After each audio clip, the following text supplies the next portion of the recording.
हम बढ़ते हैं कविदेव के दूसरे काव्यांश की ओर, जो कि है कवित्त छंद में। पहला किया था हमने सवैया छंद में, लेकिन ये है कवित्त छंद में। तो सबसे पहले हम इसकी व्याख्या करते हैं, उसके बाद काव्य सौंदर्य और इससे संबंधित इसके प्रश्नोत्तर चर्चा करेंगे।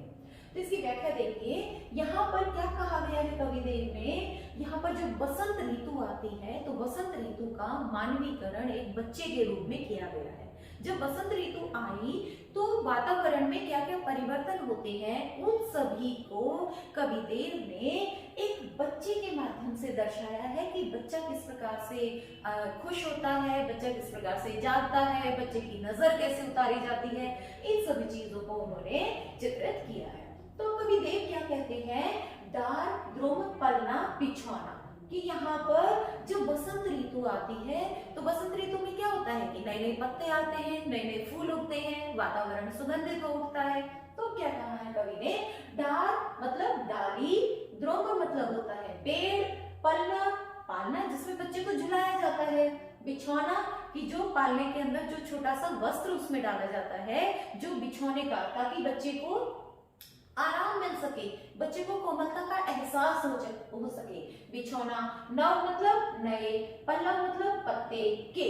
तो अब कवि कहते हैं कि डार द्रोम मतलब पेड़ की डाली को पालना बनाया गया है, और उसमें बिछौना कैसा है, नए नए पत्तों का, कि जैसे बच्चे के लिए पालना बनाया जाता है और उसमें नरम वस्त्र डाला जाता है, उसी प्रकार से जब पेड़ पर नए नए कोमल कोमल पत्ते आ जाते हैं तो कवि ने ये कल्पना की कि पेड़ की डाली तो बच्चे का पालना हो गई, और उस पर जो पेड़ पर उगने वाले जो कोमल कोमल से नए नए से जो पत्ते होते हैं वो बच्चे का बिछौना हो गया।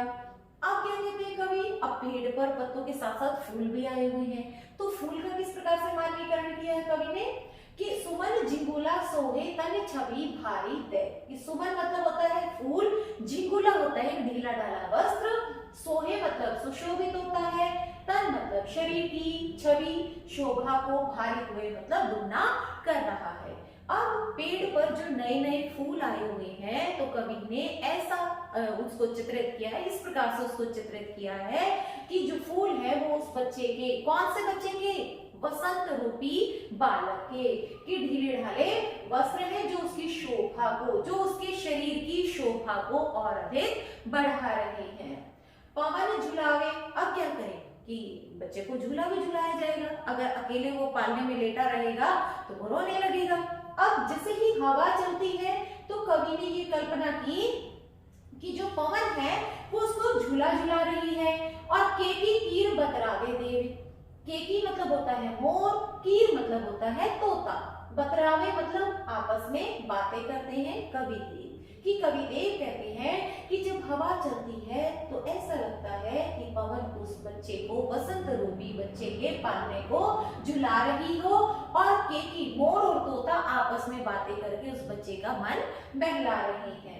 कोकिल हलावे हुलसावे कर ताली दे, और जब जैसे हम किसी बच्चे से बात करते हैं, बात करते करते उसके साथ ऐसे ताली बजाकर उसका मन बहलाने का प्रयास हम करते हैं, वैसे ही जब मोर और तोता बोल रहे हैं उसी समय पर ही कवि को कोयल की भी आवाज सुनाई दे रही है। तो उस कोयल की आवाज से कवि ने क्या अनुभव किया कि ऐसा लगा जैसे कोयल उन मोर और तोते की बातों में मिठास घोल रही हो, जैसे ताली बजाकर मिठास घोली जाती है, वैसे ही कोयल की आवाज जो है उनकी बातों में मिठास घोलने का कार्य कर रही है, क्योंकि कोयल की तो आवाज ही मधुर होती है। तो मधुर के संदर्भ में कि वो मिठास घोल रही है। पूरित पराग सो उतारो करे राई नो, अब पराग क्या होता है कि फूलों का जो मकरंद होता है, फूलों की जो खुशबू होती है, कि वो खुशबू पूरे वातावरण में पूरी तरह से फैल गई है। अब उस खुशबू को कवि ने बच्चे से किस प्रकार से संबंधित किया है कि जैसे माँ जो है ये सोचती है कि कहीं बच्चे को नजर ना लगी हो, तो वो क्या करती है माँ, उसकी राई और नमक से, नॉन मतलब होता है नमक, की राई और नमक से उस बच्चे की नजर उतार रही है। और वो नायिका कौन है कि यहाँ पर बच्चे की माँ के रूप में किसको लिया गया है, कंचकली नायिका लतान सिर सारी दे। अब कंचकली है और उसको नायिका के रूप में लिया गया है, और वो क्या करती है, उस कली के साथ साथ एक लता भी वहां पर उगाई है। तो कवि ने ऐसी कल्पना की जैसे वो लता रूपी साड़ी को सिर पर रखकर, कंजकली रूपी नायिका लता रूपी साड़ी को सिर पर रखकर उस बच्चे की राई और नमक से नजर उतार रही है। अब वो बच्चा किसका है? मदन महीप। क्या? मदन कामदेव। महीप मतलब राजा, कि यहाँ पर कामदेव को राजा के रूप में लिया गया है और वसंत रूपी जो बालक है वो उसी कामदेव का पुत्र है। जू को बालक की ऐसा लगता है कि जैसे वो राजा कामदेव का पुत्र हो। क्या नाम है उसका? वसंत। प्रातः ही जगावत गुलाब चटकारी दे। प्रातः ही मतलब सुबह सुबह, जगावत मतलब जगाते हैं, गुलाब चटकारी दे। जब गुलाब का फूल बनने से पहले क्या होता है? वो कली होती है, और कली जैसे ही उस पर प्रभात की किरणें पड़ती है, सूर्य की किरणें पड़ती है, तो वो चटक की ध्वनि के साथ फूल में परिवर्तित हो जाती है। तो जब वो कली फूल में परिवर्तित हो रही है चटक की ध्वनि के साथ, तो कवि ने क्या कल्पना की कि जो गुलाब है वो चुटकी बजाकर बच्चे को सुबह सुबह जगाने का प्रयास कर रही है। कि जैसे माँ जो है वो चुटकी बजा कर बच्चे को उठाने का प्रयास कर रही है, वैसे ही गुलाब का फूल जो है चटक की ध्वनि के साथ जब खुलता है, तो कवि ने ऐसी कल्पना की कि गुलाब उस बच्चे को, कौन सा बच्चा है वो? मदन महीप, राजा कामदेव का पुत्र है। कौन है वो? वसंत, की उसे जगाने का प्रयास कर रही है। तो यहाँ पर समझ आया बच्चों कि हमने क्या किया कि कवि देव क्या चित्रित करना चाहते हैं? वसंत ऋतु का चित्रण करना चाहते हैं, लेकिन वसंत ऋतु को उन्होंने एक बच्चे के रूप में चित्रित किया है, और वो बच्चा है वसंत। वो किसका पुत्र है? राजा कामदेव का पुत्र है। और कंजकली रूपी नायिका को उसकी माँ के रूप में चित्रित किया गया है कि वो लता रूपी साड़ी को सिर पर रखकर उस बच्चे की नजर उतार रही है। कि जैसे वसंत ऋतु आने पर पेड़ पौधे खिल जाते हैं, नए नए पत्ते आते हैं, नए नए फूल आ जाते हैं, और उन फूलों की खुशबू ऐसे वातावरण में फैल जाती है कि संपूर्ण वातावरण जो है वो सुगंधित हो जाता है। तो इसीलिए कवि ने एक बच्चे के रूप में यहाँ पर कल्पना की है। अब इस काव्यांश का हम काव्य सौंदर्य देखते हैं। काव्य सौंदर्य में क्या आएगा कि जैसे कविता की सुंदरता किस किस चीज में होगी? तो यहाँ पर वो चीजें हम यहाँ पर वर्णन करते जाएंगे। सबसे पहले आता है हमारा भाषा। कौन सी भाषा का प्रयोग किया गया है? शुद्ध ब्रज भाषा का प्रयोग किया गया है। और छंद कौन सा है? कि जैसा कि लिखा हुआ है यहाँ पर, छंद कौन सा है यहाँ पर? कवित्व छंद है। और अलंकार, सबसे पहले हम आसान अलंकार देखेंगे। हम कौन सा अलंकार का प्रयोग किया गया है कि के की कीर में क वर्ण की आवृत्ति के कारण अनुप्रास अलंकार, हलावे गुलसावे में अनुप्रास, और आगे है मदन महीप, इसमें अनुप्रास अलंकार का प्रयोग किया गया है। और भाषा में एक और चीज कि इसमें वसंत ऋतु को किसके रूप में चित्रित किया गया है? बालक के रूप में चित्रित किया गया है। तो यहाँ पर वसंत का मानवीकरण किया गया है, तो मानवीकरण अलंकार हो गया। और गुण इसमें कौन सा समाहित होगा? इसमें माधुर्य गुण का समावेश किया गया है। अब हम करते हैं कविदेव का दूसरा कवित्व। कवित्व एक छंद होता है जिसके प्रत्येक चरण में 31 वर्ण होते हैं। कवित्व एक वार्णिक छंद है और जिसके प्रत्येक चरण में यदि हम वर्णों की गिनती करते हैं तो उसमें 31 वर्ण होते हैं। 15 या 16 पर यति होती है। यति मतलब होता है विराम। तो अब हम इसकी व्याख्या शुरू करते हैं। यहाँ पर कविदेव ने चांदनी रात के सौंदर्य का वर्णन किया है। कविदेव ये कहते हैं कि जैसे जो पूर्णिमा की रात होती है, जब चांद पूरा आसमान में पूर्ण रूप से दिखाई देता है, उस समय पर जो रोशनी चारों तरफ फैली हुई है, जो वातावरण सुरम्य बन पड़ा है, उसका यहाँ पर कवि ने, उस सौंदर्य को यहाँ पर कवि ने चित्रित किया है। तो चांद की रोशनी आसमान के साथ साथ पृथ्वी को भी आलोकित कर देती है। तो यहाँ पर कविदेव क्या कहते हैं? फटिक सिलानी सो सुधारो सुधा मंदिर। फटिक एक प्रकार का सफटिक पत्थर होता है कि जिसके हम आर पार देख सकते हैं, जो ट्रांसपेरेंट होता है, पारदर्शक होता है।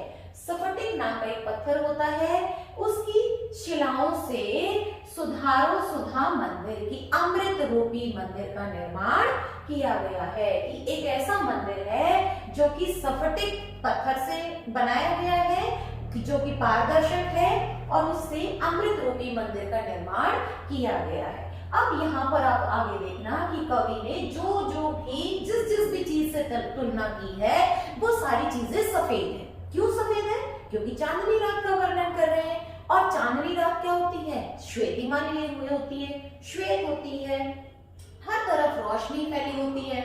तो कवि ने ये कहा कि स्फटिक रूपी शिलाओं से सुधा मंदिर, अमृत रूपी मंदिर का निर्माण किया गया है और उददी दधी कोसो अधिकाई उमगे अमंद। तो यहाँ पर उददी होता है सागर, दधी मतलब दही, अधिकाई अधिक मात्रा में उमड़ पड़ा है और अमंद जो कभी भी मंद नहीं होता है। कि एक ऐसा दही का सागर उमड़ पड़ा है जो कभी भी कम होता ही नहीं है, जो कभी भी धीमा होता ही नहीं है। तो आगे कवि क्या कहते हैं कि वो मंदिर ऐसा है कि वैसे तो मंदिर की दीवारें होती हैं, लेकिन यहाँ पर कवि क्या कहते हैं कि ऐसा वो मंदिर बन पड़ा है कि जिसकी बाहर से भीतर, कि बाहर से लेकर भीतर तक भीति मतलब दीवार न दिखाई दे। अब कवि देव कहते हैं कि वो मंदिर ऐसा बन पड़ा है कि जिसमें बाहर से लेकर भीतर तक कहीं भी कोई दीवार नजर नहीं आ रही है। अब क्या कवि कहते हैं? दूध कोसो फेन फैलो आंगन फरस बन, कि वहां पर जो मंदिर का फर्श है, जो मंदिर का आंगन है, उस पर क्या है? ऐसा लगता है जैसे दूध के झाग फैला दिए गए हों। तारा सी तरुणी तामे ठाड़ी झील में नहीं होती। अब क्या है? चांद के साथ साथ वहां पर तारे भी हैं, तारे टिमटिमा रहे हैं। तो उन टिमटिमाते हुए तारों से कवि ने क्या कल्पना की कि कवि ने ऐसी कल्पना की मानो तारों के जैसी कोई युवती उसमें खड़ी होकर झिलमिला रही हो। और वहां पर वो मंदिर में खड़ी है युवती, और वो युवती कौन है? वो तारों रूपी युवती है, वहां पे खड़ी हुई झिलमिला रही है। झिलमिलाना शब्द क्यों लिया? क्योंकि जैसे तारे टिमटिमाते हैं, कवि ने उसी प्रकार से युवती को झिलमिलाते हुए दिखाया है। मोती की ज्योति मिलो मल्लिका को मकरंद। अब कवि क्या कहते हैं कि उस नायिका के गले में जो मोतियों की माला है उसको ज्योति मिल गई है, अर्थात चमक मिल गई है, और मल्लिका को मकरंद। मल्लिका एक प्रकार का श्वेत रंग का फूल होता है, सफेद रंग का एक फूल होता है, और मकरंद होता है फूलों का रस। तो ऐसे लगता है जैसे मल्लिका को मकरंद मिल गया हो। आरसी से अंबर, आरसी होता है आईना, से जैसे, अंबर मतलब आसमान में, आभासी उजाड़ी लगे, कि ये जो प्रकाश फैला हुआ है, ये जो चांदनी रात का सौंदर्य नजर आ रहा है, ये आईने से अंबर में अपना सौंदर्य बिखेर रहा है। प्यारी राधिका को प्रतिबिंब सो लगत चांद। तो अब क्या कहते हैं कवि कि जो यहाँ पर राधिका की तुलना चांद से करते हैं हम, लेकिन यहाँ पर क्या कह रहा है?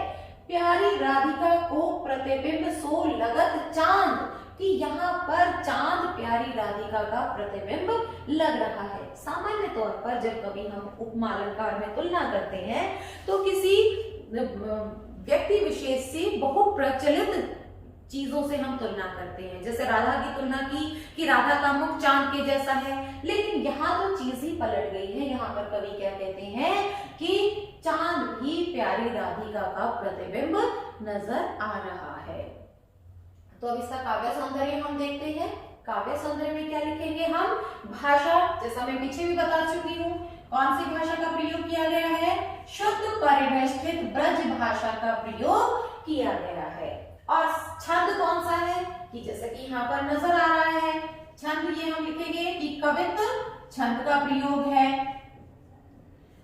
दो चीजें होगी हमारी, भाषा होगी, छंद होगी। अब अलंकार देखते हैं हम। सुधारो सुधा, इसमें सवर्ण की आवृत्ति के कारण क्या होगा? अनुप्रास अलंकार हो गया। आगे हम देखते हैं प्यारी राधिका को प्रतिबिंब सो लगत चांद, तो यहाँ पर उपमा अलंकार का उल्टा कर दिया गया है, तो वो होता है व्यतिरेक अलंकार, कि जहां पर हमने राधा की तुलना चांद से न करके अपितु चांद की तुलना हमने राधा से की है। तो यहाँ पर अलंकार होगा, एक तो अनुप्रास अलंकार हो गया और दूसरा कौन सा अलंकार होगा इसमें? व्यतिरेक। इसमें हुआ व्यतिरेक अलंकार। और क्या लिख सकते हैं हम इसमें कि इसमें चांदनी रात के सौंदर्य को कवि ने बहुत अच्छे तरीके से चित्रित किया है और जो भी कवि ने उपमाएं ले गई है वो सभी श्वेत रंग के हैं। चाहे वो स्फटिक का पत्थर ले लो, चाहे वो दही ले लो, चाहे वो दूध ले लो, चाहे वो तारों की चमक या मोती की चमक या फिर मोती की चमक या फिर मल्लिका का फूल ले लीजिए, आईना ले लीजिए। यहाँ पर जितने भी उपमा लिए गए हैं सारे श्वेत चीजों से लिए गए हैं। तो यहीं पर हमारे सारे काव्यांश समाप्त होते हैं। आशा है आपको अच्छे से समझ में आ गए होंगे। अगली वीडियो में मिलते हैं एक और नए अध्याय के साथ। तब तक के लिए धन्यवाद।